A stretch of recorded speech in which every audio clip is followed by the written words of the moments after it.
Lizzie présente La petite échoppe des jours heureux de Kim Ji-yoon, lu par Emmanuel Lambret.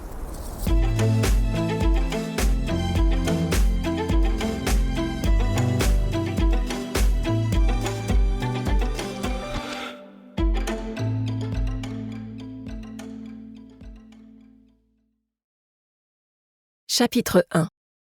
Peau cassée. Ginny poussa un gémissement triste.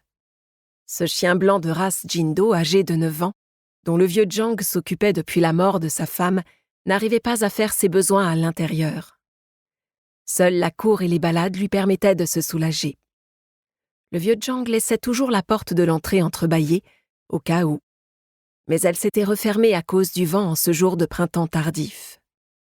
Ginny, qui avait attendu plusieurs heures devant sans pouvoir sortir, avait fini par uriner sur le futon vert de son propriétaire, qui lui rappelait l'herbe fraîche. Ce dernier s'était profondément endormi en regardant la télévision dans le salon, mais l'humidité du liquide le réveilla. « Quel froid !» Lorsqu'il ouvrit les yeux, il vit l'animal le regarder avec ses grands iris noirs d'un air misérable. Il se leva, désolé pour lui. « C'est toi qui as fait pipi sur la couverture ? Ah, la porte est fermée. Tu n'as pas réussi à te retenir. Ce n'est pas grave, je vais la mettre à laver. Avec le lave-linge, ça ira vite. » Bien embêté, le chien frotta sa tête contre les genoux de son maître en remuant la queue avec le peu d'énergie qui lui restait. Le vieux Jang inséra le tissu épais dans la machine. Les boutons étaient tellement usés qu'il dut s'y reprendre à plusieurs reprises. Il choisit le programme de lavage spécial pour les couvertures qui durait 1h45. Il habitait dans une maison individuelle, ce qui lui permettait d'actionner son lave-linge en pleine nuit sans que le bruit dérange les voisins. Construite dans le quartier de Yeonam-dong, elle était blanche, comportait 2 étages ainsi qu'un grand jardin où poussait une belle pelouse protégée par un immense portail en fer. Cela faisait plus de 40 ans qu'il y avait emménagé. Au début, le quartier était plus calme, mais il avait gagné en popularité lorsque celui de Hongdae, implanté non loin, était devenu un secteur à la mode pour les jeunes. La plupart des voisins avaient loué leur maison en la divisant en 2. Au rez-de-chaussée, on trouvait des magasins, et au premier étage, des cafés ou des restaurants.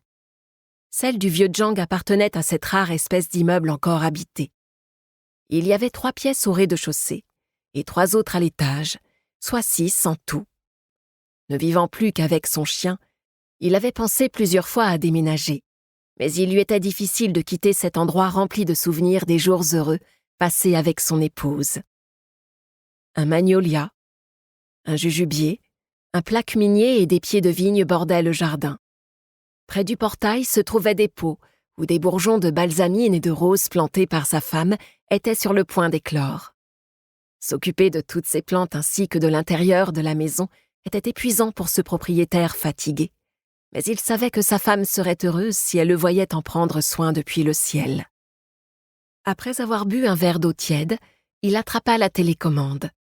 Enfin réveillé, il regardait les informations pendant que le tambour de la machine tournait à toute vitesse pour essorer le futon avant que l'alarme sonne pour signaler que le programme était terminé. L'homme tira en gémissant ce qui ressemblait à une lourde couverture mouillée, puis sortit pour l'étendre sur le fil à linge tendu dans la cour. Il dévia sa trajectoire pour ne pas marcher sur les pattes de son chien qu'il avait suivi jusqu'à la buanderie. Le soleil ne s'était pas encore levé, mais l'astre montait de plus en plus tôt dans le ciel, et il pensa qu'ainsi le linge aurait séché d'ici l'après-midi. Une fois étendu sur le fil et le propriétaire rentré à l'intérieur, Ginny fut rassurée et s'en alla déféquer près du plaque minier avant de gratter la terre de ses pattes arrière. « Tu te sens plus léger ?» Ginny s'approcha du vieux Jang en remuant la queue et en aboyant. « Chut, les gens dorment encore à cette heure-ci !» dit-il en apposant son index sur ses lèvres pour que le chien arrête. « Tu m'écoutes bien, toi ? Il fait froid, rentrons !» Après le déjeuner, plusieurs personnes arrivèrent au centre pour seniors.